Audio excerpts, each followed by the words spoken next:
से नहीं, ये कई सालों से चलती चली आई है। ये तब से चलती चली आई है, स्क्वाड्रन का शॉट है, जब से लोगों ने, नरेंद्र मोदी नाम का एक बंदा है, लोगों ने सुना भी नहीं ना। मैं राजनीतिक स्टेटमेंट टेलीविजन पे देता हूं, जब तक बिल्कुल दीवार से नहीं लगाते। अब यार तुम कांग्रेस पार्टी का अगर कोई नेता, फिर आप फ्रांस को, यानी कि भारत ने फ्रांस को क्या बोला? भारत ने बोला देखो यार, हमने तुम्हें इतना मोटा कॉन्ट्रैक्ट दिया है, हमें क्यों दिए घटिया हथियार भाई? आपने क्यों दिए इतने घटिया हथियार? 200 गज में कुत्ता नहीं मरता इससे ठीक से। जय हिंद दोस्तों, मैं हूं मेजर गौरव आर्य और आप देख रहे हैं the Chanakya dialogues.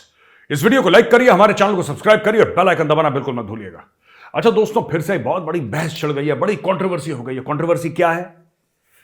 Congress party और कुछ अन्य विपक्षी दलों का यह कहना है कि जो प्रेडेटर ड्रोन्स थे, जो यूएवीज थे 31, जिसकी डील हो रही है भारत और अमेरिका के बीच में, भारत अमेरिका से खरीद रहा है, उसमें धांधली है साहब। अगर साफ देसी लफ्जों में बताऊं तो उनका यह कहना है कि साहब इसमें धांधली है। और उनका यह कहना, यानी कांग्रेस पार्टी का यह कहना है कि ये जो ड्रोन की डील है, इसमें उतनी ही धांधली है जितनी राफेल में थी। इसको इन्वेस्टिगेट कराया जाए। और उनका यह कहना है कि इनके लिए जो हमने पैसा दिया है $3 अरब, ये जरूरत से ज्यादा है। जो अमेरिका और देशों में बेच रहा है ये, उससे कहीं ज्यादा भारत ने पैसा दे दिया। और इसकी तफ्तीश होनी चाहिए, तहकीकात होनी चाहिए, इन्वेस्टिगेशन होना चाहिए और सब कुछ भी होना चाहिए जो कि नहीं होना चाहिए, सब कुछ होना चाहिए। अच्छा भाई, यहां तक बात चलो ठीक है, विपक्ष का पूरा अधिकार है, कांग्रेस पार्टी का पूरा अधिकार है। अब मैं आज आपको कुछ सच्चाइयां बताना चाहता हूं, क्या इसमें चोरी हुई या चोरी नहीं हुई। राइट? बात यह नहीं है कि इधर भाजपा है या कांग्रेस है, ठीक है? और बात यह भी नहीं है कि मेजर गौरव आर्य किसको सपोर्ट करता है। आपने देखा होगा, जब तक बहुत ज्यादा मुझे दीवार से नहीं लगाते, मैं राजनीतिक स्टेटमेंट नहीं देता अपने चैनल पे, ना मैं राजनीतिक स्टेटमेंट टेलीविजन पे देता हूं, जब तक बिल्कुल दीवार से नहीं लगाते। अब यार तुम कांग्रेस पार्टी का अगर कोई नेता आर्मी चीफ को सड़क का गुंडा बोलेगा तो फिर तो हम जवाब देंगे यार। देखो, उसके अलावा क्या हमने बोला कि किसको चुनाव जीतना चाहिए, किसको क्या करना चाहिए, कौन किधर है, कौन क्या है, किसको यहां से मरना चाहिए मंत्री, हमने कभी बोला? हमने आज तक नहीं बोला यार। हमें इंटरेस्ट ही नहीं है, हमें इंटरेस्ट नहीं है भाई। तुम चुनाव जीत सकते हो, तुम जीत के बन जाओ ना, कहानी खत्म। इसमें मेरा क्या लेना देना है? लेकिन अगर ये डिफेंस की बात है तो फिर मुझे बोलना पड़ेगा, क्योंकि आपका एक्सपेक्टेशन मुझसे ये है कि मेजर साहब ये बताओ सच क्या है। तो दोस्तों, आज मैं सच आपको बताऊंगा, प्रूफ के साथ, डॉक्यूमेंटेशन के साथ। और डॉक्यूमेंटेशन आपकी स्क्रीन पे चलेगा कि मीडिया ने इसके बारे में क्या बोला, सुप्रीम कोर्ट ने इसके बारे में क्या बोला, एक एक चीज, क्योंकि इन्होंने बोला साहब राफेल में भी धांधली हुई थी। ठीक है? अच्छा दोस्तों, सबसे पहले हम शुरू करते हैं, मैं नोट्स है मेरे, तो ये मैंने पहना सच्चाई का चश्मा, और अब हम भाई लोग शुरू हो जाते हैं। सबसे पहले राफेल की डील में मैं अभी आता हूं, 2-3 मिनट के अंदर मैं ड्रोन पर भी आऊंगा। सबसे पहले मैं राफेल बताऊंगा, क्योंकि उन्होंने बोला कि जैसे पहले राफेल में धांधली हुई थी। राइट? अब देखो, राफेल डील तकरीबन 58,891 करोड़ की मोटा मोटी डील थी। राइट? और हमें 36 राफेल फाइटर हमने फ्रांस से खरीदे, 36 के 36 वापस आ गए। तो इन्होंने क्या बोला कि एलिगेशंस जो थे डील के, उसमें इंडियन नेशनल कांग्रेस के स्पोक्स पर्सन मनीष तिवारी जी ने बोला कि एस्केलेशन हुआ है प्राइस में पर एयरक्राफ्ट, यानी कि एक एयरक्राफ्ट जो 715 करोड़ का था वो 16 करोड़ का खरीदा गया, यानी कि डबल से ज्यादा मोदी सरकार ने पैसे दे दिए फ्रांस से वो फाइटर, एक फाइटर लेने के लिए। यह बहुत बड़ी धांधली है साहब, ये बहुत बड़ी धांधली। और सही, अगर आप किसी को ऐसे बोलोगे आम आदमी को, तो बोलेगा धांधली है साहब। किसी भी आम आदमी को नॉर्मली समझाओगे, जब आप डिटेल में जाते हैं। अच्छा, इसमें क्या होता है, आप और हम जैसे आम आदमी है, ठीक है, हम लोग ज्यादा डिटेल में नहीं घुसना चाहते यार। हमें ना बड़ी दिक्कत हो जाती है जब ज्यादा फिगर गणित वणित कोई कोट करता है, मेरा परे हटो यार, हमने कौन सा राफेल के ऊपर बैठ के जाना है, फिर हमारा वो माइंडसेट आ जाता है। लेकिन क्योंकि ये राष्ट्रीय सुरक्षा वाली बात है दोस्तों, तो मेरी आपसे विनती है, मेरी आपसे रिक्वेस्ट है, मेरी आपसे गुजारिश है कि आप जरूर सुनिएगा। और ये बहुत जरूरी है। और ये जरूरी इसलिए नहीं कि चाणक्य डायलॉग्स का वीडियो है, जरूरी इसलिए क्योंकि देश की आंतरिक सुरक्षा का मामला है। This is a question of India's national security, इसलिए आप लोग सुनिए, और ये मेरी आपसे रिक्वेस्ट है, ठीक है? अच्छा जी, राफेल को खरीदा गया, राफेल आ गया। उसके बाद एयरफोर्स से पूछा गया कि साहब क्या इसमें धांधली है? तो air chief marshal Birender Singh Dhanoa also denied the allegations and that the agreement for 36 aircraft was signed with better terms than the one that was being negotiated under the MMRCA। अच्छा, पहले बोला था कि साहब MMRCA जो एक डील थी जिसमें बोला था 126 एयरक्राफ्ट खरीदेंगे, फिर आपने 36 क्यों खरीदे और वहीं पे? ऐसा नहीं है, ऐसा नहीं है दोस्तों। इसमें ना 2-3 सच्चाइयां हैं जो हमें समझनी पड़ेंगी कि गेम क्या चल रहा है ये। देखिए, ऐसा होता है जब आप एक हवाई जहाज खरीदते हैं, लेट्स नॉट टॉक अबाउट 36 यार, 36 की बात नहीं करते, एक से समझाता हूं मैं आपको आसान शब्दों में, ठीक है। आपने एक एयरक्राफ्ट खरीदा, ठीक है ना।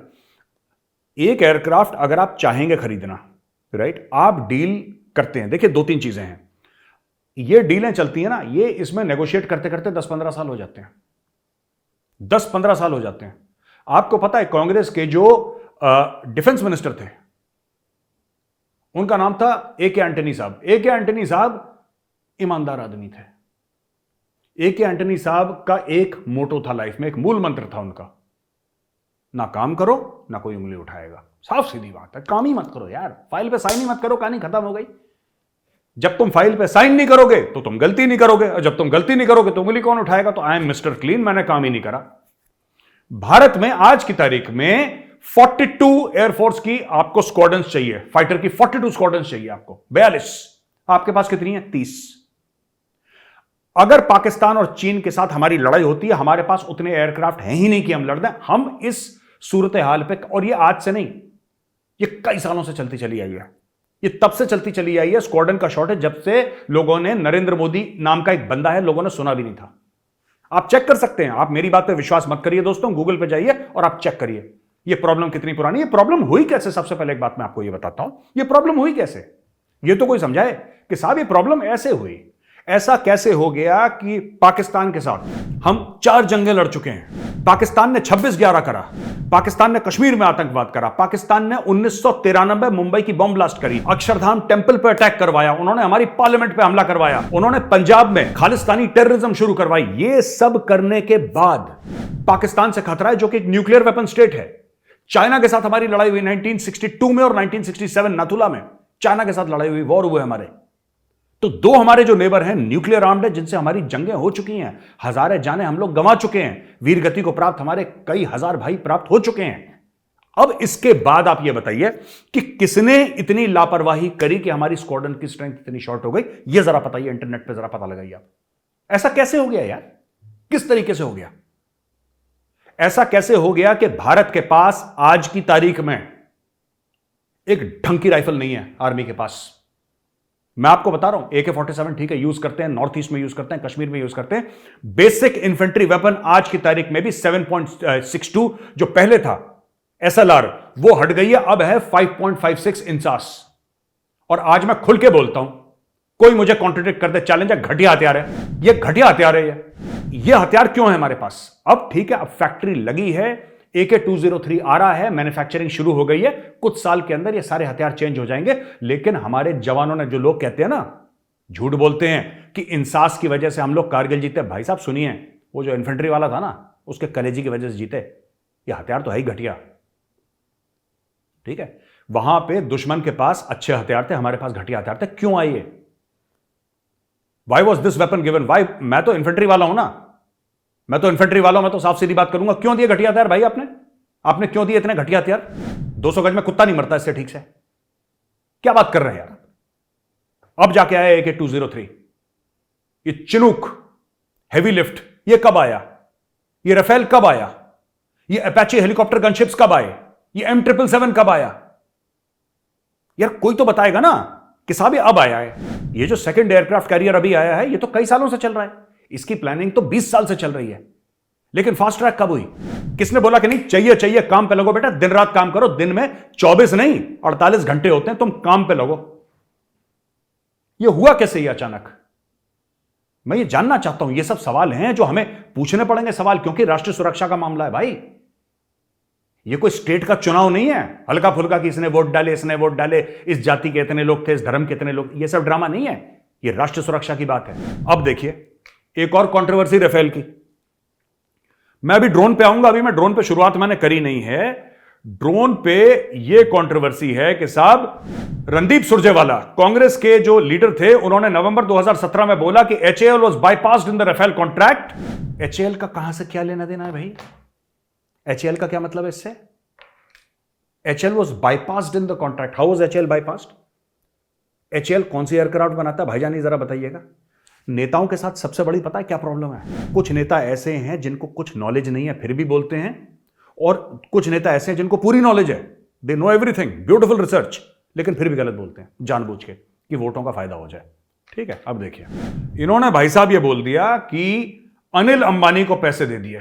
राहुल गांधी जी, माननीय राहुल गांधी जी भारतीय प्रधानमंत्री नरेंद्र मोदी जी से कहते हैं कि आपने रिक्वायरमेंट ड्रॉप कर दी of licensed manufacture by state owned Hindustan Aeronautics Limited to ensure that privately owned Reliance Defense Limited obtained an offset contract from Dassault। ये ऑफसेट कॉन्ट्रैक्ट होता क्या है भाई साहब, ये बताओ जरा। इन्होंने ये बोला कि एचएएल हिंदुस्तान एरोनॉटिक्स लिमिटेड, समझिएगा, एक एचएएल है एक राफेल है। ठीक है, राफेल वो है, हिंदुस्तान एरोनॉटिक्स लिमिटेड नाम से आपको पता लग गया इंडियन कंपनी है। डसॉल्ट एविएशन जो राफेल बनाता है आपको पता है फ्रेंच कंपनी है। ठीक है, राफेल इसका जहाज है फ्रेंच वाले का, राइट। अब इनका यह कहना है कि आपने हैल को इग्नोर करा ताकि अनिल अंबानी की कंपनी को फायदा हो जाए। अच्छा दोस्तों, बात यह थी कि 50% इसकी कॉस्ट जो है ना पूरे राफेल की डील की, ये ऑफसेट होगी। ऑफसेट क्या होता है मैं आपको समझाता हूं। देखिए, जब आप फ्रांस को पेमेंट करेंगे ना 36 राफेल की, माना कि आपने फ्रांस को बोल दिया साहब मैं हम आपको तकरीबन 60,000 करोड़, मोटा मोटी 58-59,000 करोड़ जितना भी है, 60,000 करोड़ की बात करते हैं कि 60,000 करोड़ हम आपको देंगे। वो क्या इंडियन रुपीज में थोड़ा दे रहे हैं, वो तो आप यूएस डॉलर में दे रहे हैं, दे रहे ना यूएस डॉलर में। फ्रांस तो यूएस डॉलर में ले रहा है। जब फ्रांस यूएस डॉलर में लेता है तो फिर आप फ्रांस को, यानी कि भारत ने फ्रांस को क्या बोला? भारत ने बोला देखो यार, हमने तुम्हें इतना मोटा कॉन्ट्रैक्ट दिया है, हमें भी तो फायदा होना चाहिए।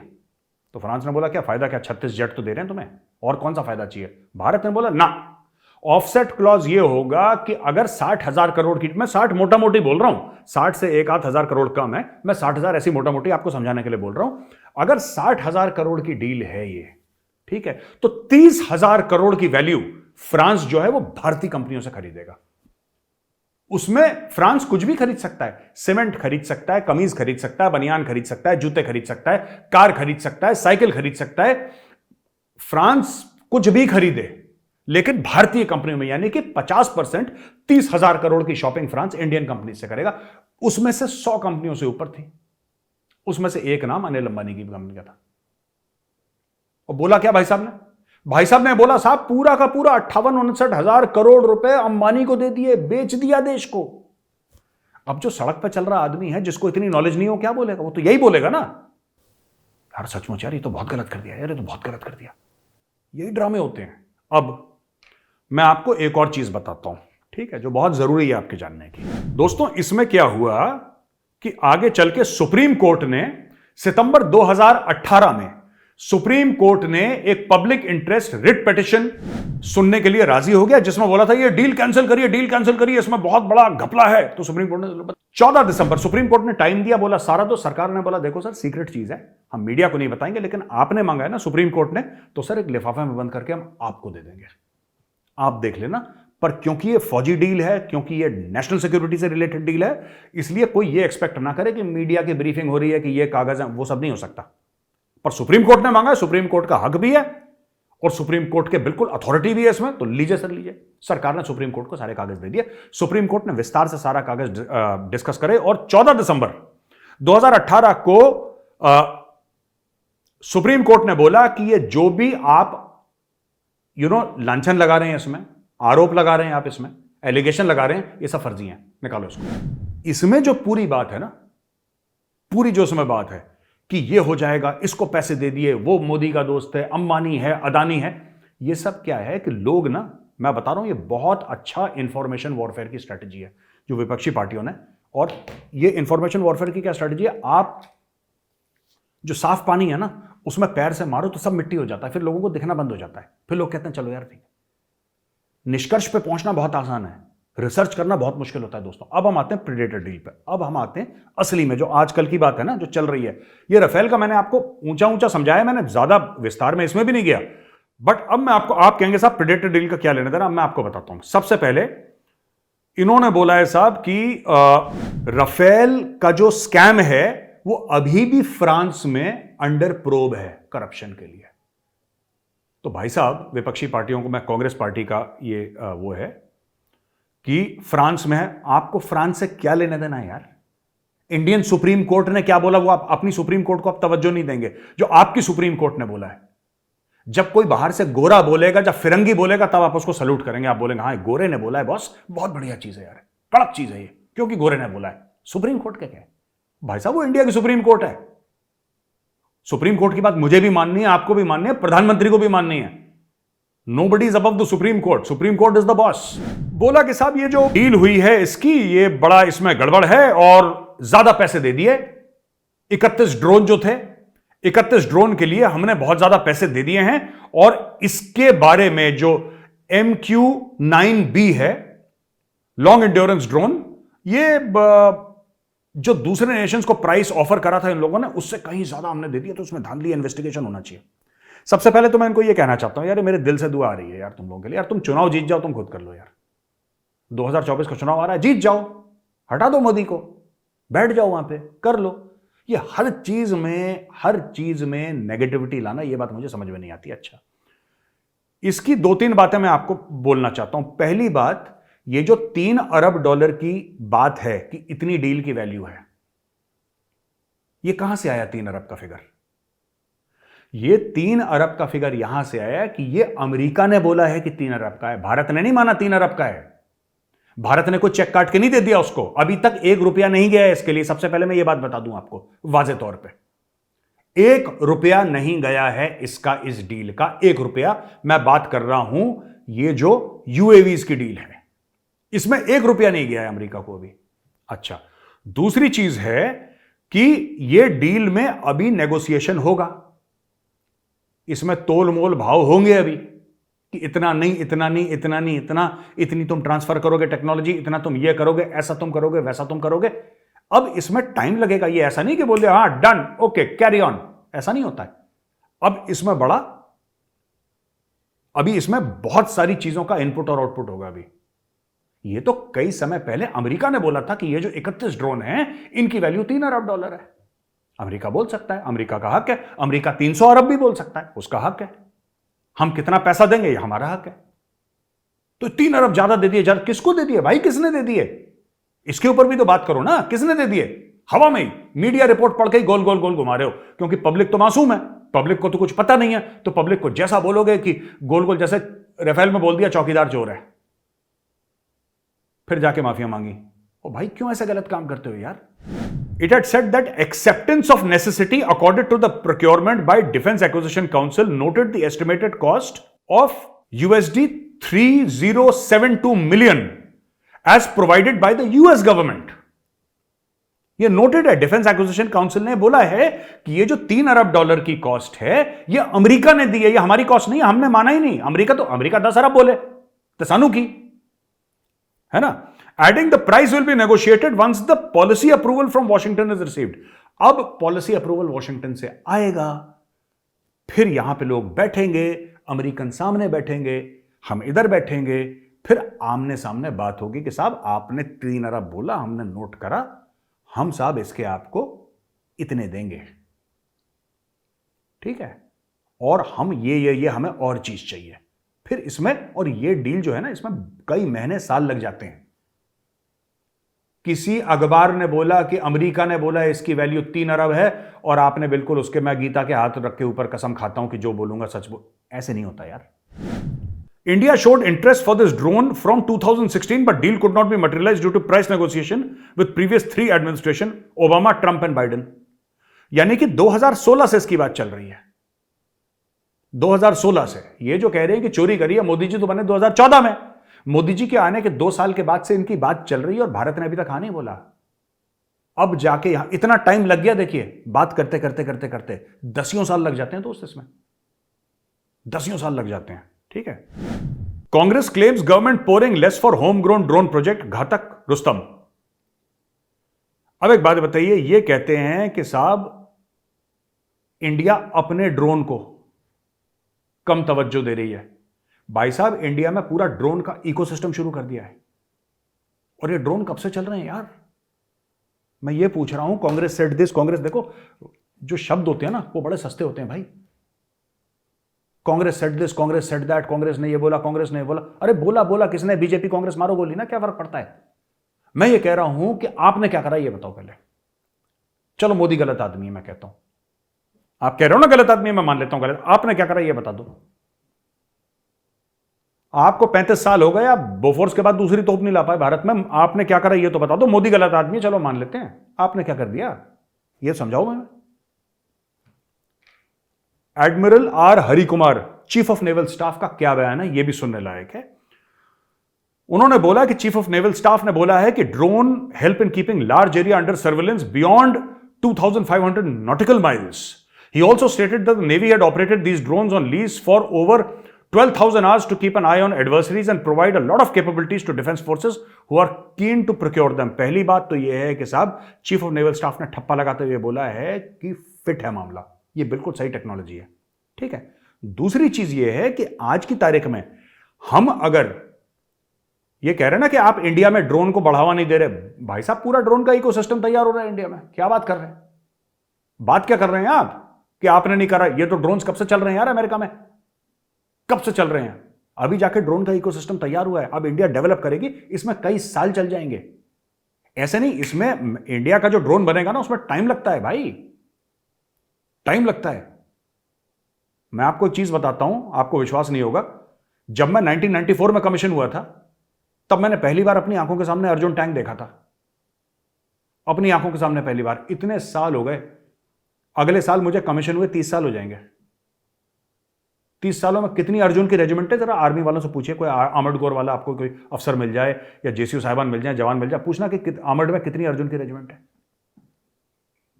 तो भाई साहब words are cheap, action is dear, words are very cheap. मैं कुछ भी कह सकता हूं, अगर मैं प्रधानमंत्री होता मोदी की जगह तो मैं ये कर देता, वो किसने रोका है मुझे? चुनाव लड़ो, जीत जाओ, बन जाओ प्रधानमंत्री। मैं बकवास करता रह सकता हूं, मेरा अधिकार है बकवास करना, लेकिन उसमें दम कितना ये देखना है ना।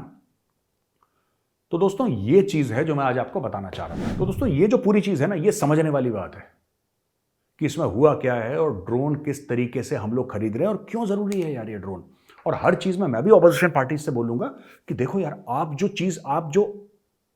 मैं ये नहीं कह रहा कि नेशनल सिक्योरिटी का मामला है तो इसके ऊपर बात नहीं होनी चाहिए, मैं ये बिल्कुल नहीं कह रहा, लेकिन मैं ये आपसे कह रहा हूं और जरूर कहूंगा, मैं ऑपोजिशन पार्टी से मेरी हाथ जोड़ के आपसे विनती है कि आप जो बात करें सच बात करें, आप लोग झूठ ना बोलें।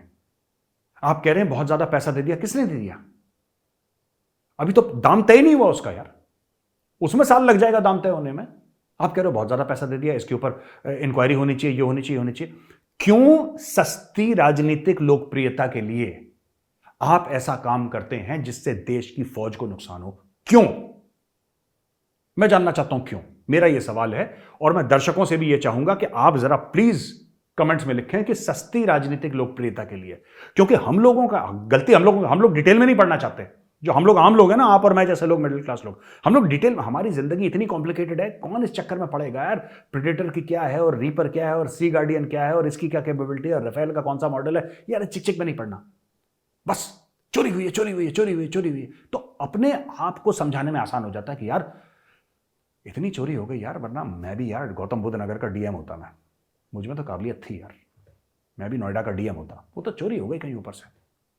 तो ऐसा नहीं है दोस्तों, कोई चोरी वोरी नहीं हुई है, अभी कुछ हुआ ही नहीं, पैसे का आदान प्रदान हुआ ही नहीं अभी, ठीक है। और ये ड्रोन भारत को चाहिए। अब दोस्तों हम आते हैं मेन टॉपिक पे आज, जिसका नाम है Ask Major. Hi Arya sir, I am lieutenant colonel Bala.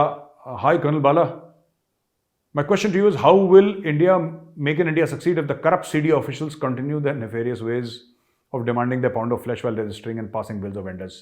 Despite our government's efforts of going digital and trying to weed this out, they continue to unabashedly demand their cut. What's the way out from this? Colonel Bala, जो आपने सवाल पूछा है, मैंने पूछ रहा था किसी से, यार ये देखो, ये जो अकाउंट्स वाला मामला है ना, this is run largely by civilians and all that, जो अकाउंट्स वाला मामला है, मैं तो please DM me on Twitter. I'll give you my number, Colonel Bala, and let's take this offline, because आपका जो पॉइंट है वो गलत नहीं है, आपका पॉइंट बिल्कुल सही है, मैं आपसे अग्री करता हूं, लेकिन वही बात है कि फिर बात निकलेगी तो फिर दूर तलक जाएगी। आपने सीडीए की बात करी, ठीक है, डिफेंस अकाउंट्स। आप हमारे जो कंस्ट्रक्शन होता है, मैं ज़्यादा टेक्निकल डिटेल्स में नहीं जा रहा, सिविलियन ऑडियंस है हमारी, जो हमारा कंस्ट्रक्शन होता है फौज में, जो कि मिनिस्ट्री ऑफ डिफेंस का एक सिविलियन डिपार्टमेंट करता है, ठीक है। जो अंग्रेज बना गए बिल्डिंग ना 100 साल पहले, उसमें पानी नहीं आता। जो 3 साल पहले इन लोगों ने बनाई होती है उसमें पानी आता है। जो कर्नल बाला बोल रहे हैं गलत नहीं बोल रहे, ही इज राइट। इसमें बहुत सारी ऐसी चीजें हैं जो लेगेसी इश्यूज हैं जिनको दूर करने की जरूरत है, और जितनी जल्दी हम अपने प्रोसेसेस तय करें। और एक आखिरी चीज मैं आपको बता देता हूं, कर्नल बाला से I will speak to him separately, but मैं एक बात बोलना चाहता हूं। ये जो हमारा ऑब्सेशन है ना L1 के साथ प्रोक्योरमेंट में, L1 सबसे सस्ती चीज खरीदेंगे, L1, ये L1 मैं बता रहा हूं, ये इतना दुख देता है हमारी फौज को। Our soldiers deserve the best equipment in the world, they don't deserve the cheapest equipment. और ये पता नहीं अंग्रेजों के टाइम से L1 क्या होता है, लोएस्ट कोर्ट जो होता है उसको L1 बोलते हैं, ठीक है। जो लोएस्ट कोर्ट होता है ना उसको कहते हैं L1। सस्ता, ये सस्ता खरीद लो, क्योंकि कोई ये नहीं चाहता कि मेरे ऊपर उंगली उठे कि साहब जब ये सस्ता था सबसे तो ये आपने क्यों खरीद लिया। मुझे कोई चोर ना बोले, चाहे जो फौजी है कचड़ा इस्तेमाल करे, मुझे कोई लेना दे। ये L1 सबसे बड़ा, मैं कह रहा हूं, कैंसर है ये। We must find out a way by which we get our jawans and our officers the best weapons and the best equipment in the world. हमारे पास पैसे की कमी है ही नहीं यार, पैसे की कमी है ही नहीं। बोलो why this obsession with L1? क्या हमारे पास दिमाग नहीं है? क्या हम कुछ और सोच नहीं सकते? क्या हम कोई ऐसा तरीका नहीं निकाल सकते जहां पे फेयर प्राइसिंग भी हो, ट्रांसफर ऑफ टेक्नोलॉजी भी हो, और हम ये सब भी? क्या हमारे पास इतना दिमाग नहीं है? और ये कॉर्पोरेट में भी बड़ा चक्कर है, मैं आपको बता रहा हूं, सिर्फ फौज में नहीं है, कॉर्पोरेट में भी बड़ा चक्कर है। अरे L1, किसको L1 दे दिया तो फाइनेंस भी नहीं पूछेगा।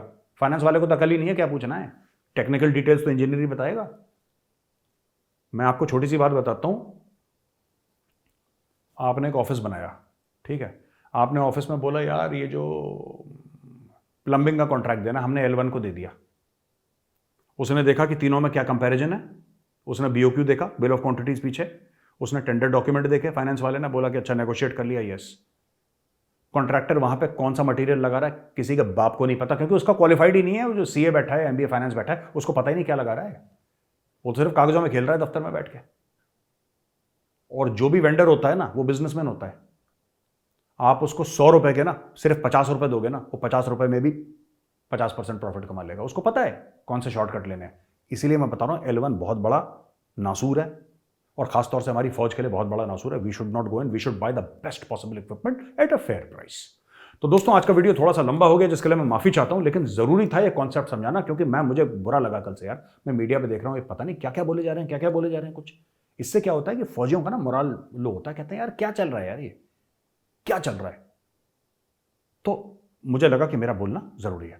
ये वीडियो देखने के लिए बहुत बहुत धन्यवाद दोस्तों। अगर ये वीडियो पसंद आए ना तो वीडियो को लाइक जरूर करिएगा, हमारे चैनल को सब्सक्राइब करिए, बेल आइकन दबाना बिल्कुल मत भूलिएगा। जय हिंद, वंदे मातरम, भारत माता की जय।